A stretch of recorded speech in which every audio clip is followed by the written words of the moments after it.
What can you tell us about where this fits in with Amazon's strategy and the amount of cuts we've already seen? So I think it's interesting and I don't know if you guys have already talked about this. I was just getting ready to come on TV, but where they're taking place, right? You've got Amazon Web Services and advertising. We know that these are some of the growthiest and also very much so the most profitable parts of Amazon. So it's interesting that they're taking place here.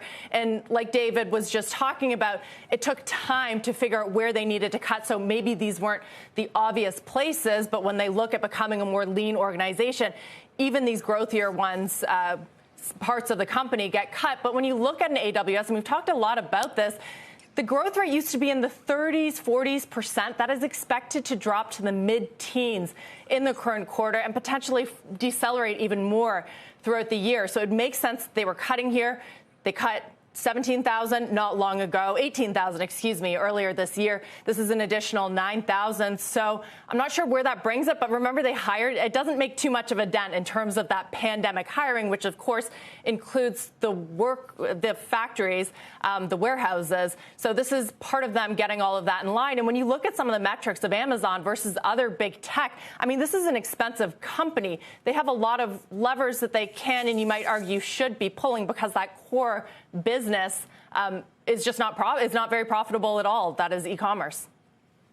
That's a great point to raise, Deirdre, which is basically Meta is so much more profitable that when they announce the plan to cut as many employees as they have, you can imagine it's going right to the bottom line. In this case, I mean, Amazon, right, there was a research piece last week talking about how long they've had negative cash flow. It's been some time now, hasn't it?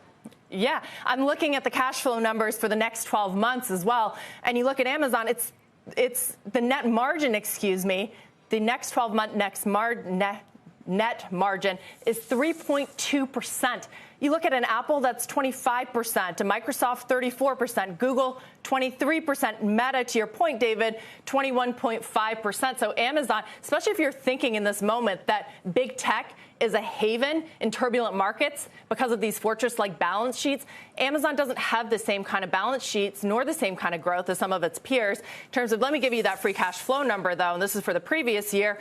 Amazon's actually better than Meta here, $37.3 billion versus $23.8 billion for Meta. So it's a bit of a give and take here. And it is because of AWS, its cloud computing unit, and advertising that is really the profit engine of this company, so valuable. But again, when these are also two areas, when you think about enterprise spending, if they're cutting back on their cloud costs and advertising, these are two places that are going to get hit. There was also announced cuts in the PXT team. I was looking that up because I wasn't familiar with it. It's Amazon's People Experience and Technology Solutions. It sounds almost like a HR function. I'm not sure, but I'll check in with Amazon on that. But it looks, wide-ranging. Twitch as well.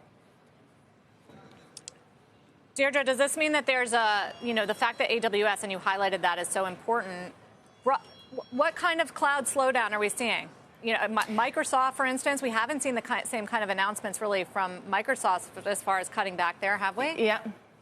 It's a good point. Amazon is, so by far the number one player in terms of cloud computing. They had, about a 7-year head start on the other hyperscalers, being Microsoft Azure and Google Cloud.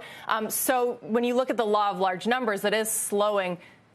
The growth is slowing a lot faster than that at Microsoft and Google, so it may make sense here. Remember, too, that a lot of folks will continue to ask, especially now, where are the cuts at Google? We know that they're trying to get leaner, more efficient as well, but their culture maybe has prevented them from doing the same kind of cuts. We've seen some, but not to the same extent. Google Cloud, when you look at it in terms of the cloud enterprise spending landscape, it's a distant number 3. And when you talk to Ruth Porat, the CFO, she's always saying that we want to keep investing because it's so important for their future. I guess this does raise the question, can you continue to invest at the same pace? It's kind of for them do or die, right? Because they have to catch up with the others. Amazon, it's in a pretty good position to be able to scale back. I would argue maybe in a better position than the number 3 player here. And guys, it seems like there might still be more to come, that they're going through these teams and they're doing all these evaluations. They aim to have the decisions complete by mid to late April as the teams finalize which roles can be cut. Yes. Right, David? So maybe this isn't the end of the story. Right, in terms of what teams will be impacted fully and final decisions on roles that will be impacted. including in Europe, potentially. And again, I mean, and to put it in perspective, Deirdre, I mean, is Deirdre still there? I mean, I'm here. 9,000 jobs off of this, off of an employee base of what? I mean, you know. Hundreds of thousands. Over 1 million, right? If you include the warehouse workers, it's over 1 million. They're the number 2 private employer in America now. And what's interesting, though, is at Amazon, it has affected white-collar jobs, but so far, at least as far as we know, it hasn't affected those warehouse workers at a time when we know that e-commerce is slowing. Deirdre, thank you for stepping in here on this breaking news.